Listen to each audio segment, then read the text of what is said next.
আজকে দুই ধরনের ভিকটিমকে নিয়ে কথা বলবো।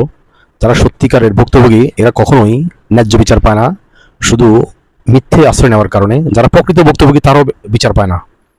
তো এক, যে স্বামীর নির্যাতনে যারা নারী নির্যাতনের মামলা দায়ের করে, তো সে যদি সত্যিকার মামলা করতো যে তার সাথে আমার বনিবনা হচ্ছে না, আমি তার সংসার আর করতে যাচ্ছি না, সে লোক হিসেবে ভালো না, তো সে যেন আমার প্রাপ্য মোহরটা ফিরিয়ে দেয়, এটা হচ্ছে প্রকৃত মামলা, প্রকৃত ভুক্তভোগী। কিন্তু না, তো তারা কি করে যে সংসার করব না, ঠিক আছে করবো না ভালো কথা, কিন্তু সে কি করে যে আমাকে ভরণ পোষণ দেয় না, এটা একটা মিথ্যা যোগ করে।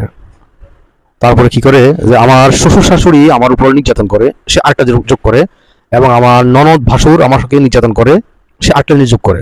তাহলে মূলত যে এটা কখনো কখনো হয়, কোথাও হয়, বাস্তবতা যেহেতু আমরা জানি না, কিন্তু সে মূলত তার স্বামীর সাথে বনিবনা না হওয়ার কারণে সবাইকে সে জড়িয়ে মামলায় জড়ায়, এবং সেটা যখন কোর্টে উত্থাপন করে তখন অবশ্য বিজ্ঞ আদালত এটা বুঝে যে যে মেয়েরা এটা বাড়িয়ে একটা মামলা দিয়ে দেয় অন্যদেরকে, তো অন্যরা যদি খালাস পেয়ে যায়।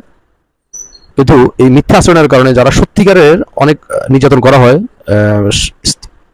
মেয়েদের উপরে, বিশেষ করে যৌতুকের জন্য নির্যাতন করা হয়, আছে কিছুটা আছে যৌতুকের জন্য নির্যাতন করা, তাকে অবহেলা করা হয়, এবং অনেক তার ননদ শ্বশুর অনেক তাকে নির্যাতন করে, এরকম হয় মাঝে মধ্যে ঘটে। কিন্তু সত্যিকারের যে যাদের জীবনে ঘটে তারাও পায় না ওই অন্যদের যে মিথ্যা আচরণে, এই কারণে। তো আপনি যখন সত্য আশ্রয় নেবেন আপনিও সফল পাবেন, এটা অন্যরাও পাবে। কিন্তু আপনি যখন মিথ্যা আশ্রয় নেবেন, তো যারা অন্যরাও যখন সত্যিকারের ভিকটিম তারা এই বিচারটা পাবে না। আদিতে হচ্ছে সংখ্যালঘু নির্যাতন। হ্যাঁ, সংখ্যালঘুর প্রকৃত নির্যাতিতকারী মানে নির্যাতিত যারা হয় তারাও বিচার পায় না। এটা একটা রাজনৈতিক ইস্যু হয়ে গেছে এখন ব্যাপারটা সারা বাংলাদেশের মধ্যে বা বিশ্বের মধ্যে। এই যেমন আমাদের বাংলাদেশে 5ই আগস্টের পরে যে পুরা মিডিয়া হাইলাইট করতেছে যে সংখ্যালঘু নির্যাতন হইতেছে, বিশেষ করে আমাদের পার্শ্ববর্তী দেশ ভারত। তো প্রকৃতভাবে যদি সংখ্যালঘু নির্যাতন হয়, থানা আছে, মামলা আছে, তারা সেখানে যাবে। কিন্তু সারা বাংলাদেশ হাইলাইট করতেছে সত্যিকারের নির্যাতনকারী মানে যারা নির্যাতিত হয়েছে তারাও বিচারটা পাচ্ছে না, কারণ এটা রাজনীতি ইস্যু হিসাবে এটা একদম নর্মাল ব্যাপার হয়ে গেছে।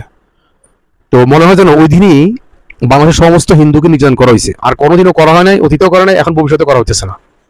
তো এই জন্য কিছু কিছু ব্যাপার আছে যখন এটাকে মিথ্যার আশ্রয় নিয়ে সুবিধা নিতে যায় কিছু লোক, প্রকৃত নির্যাতন মানে যারা ভুক্তভোগী তারাও এই বিচার পায় না, এবং তারাও আরও নির্যাতিত হয়। এই জন্য মিথ্যার আশ্রয় না নিয়ে যেটা সত্য সেই ব্যাপারে আমরা মামলা করব, এবং আমরা সেটার প্রতি